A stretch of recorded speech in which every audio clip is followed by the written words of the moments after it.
ମାଲକାନଗିରିରେ ପ୍ରବଳରୁ ଅତି ପ୍ରବଳ ବର୍ଷା। ମାଲକାନଗିରିରେ ପ୍ରବଳରୁ ଅତି ପ୍ରବଳ ବର୍ଷା ଯୋଗୁଁ ବେହାଲ ପରିସ୍ଥିତି।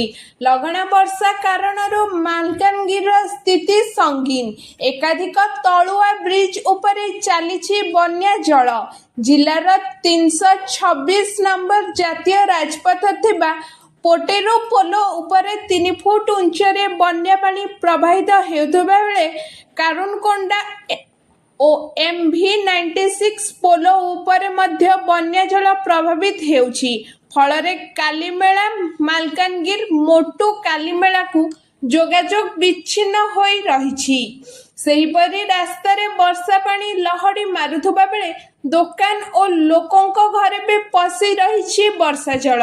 ସେପଟେ ଅତି ପ୍ରବଳ ବର୍ଷାକୁ ଦୃଷ୍ଟିରେ ରଖି ଜିଲ୍ଲା ପ୍ରଶାସନ ପକ୍ଷରୁ ଆଜି ଜିଲ୍ଲାର ସମସ୍ତ ସ୍କୁଲ ଏବଂ ଅଙ୍ଗନବାଡ଼ି ଛୁଟି ଘୋଷଣା କରାଯାଇଥିଲା। ତତ୍ସହିତ ବିଦ୍ୟାଳୟର ସମସ୍ତ ପ୍ରଧାନ ଶିକ୍ଷକ ଶିକ୍ଷୟିତ୍ରୀ ଏବଂ ଅଙ୍ଗନବାଡ଼ି କର୍ମୀ ସହ ଅନ୍ୟାନ୍ୟ କର୍ମଚାରୀଙ୍କୁ କାର୍ଯ୍ୟାଳୟରେ ଉପସ୍ଥିତ ରହିବା ପାଇଁ ମଧ୍ୟ ନିର୍ଦ୍ଦେଶ ଦିଆଯାଇଥିଲା। Bureau report, around Odisha live.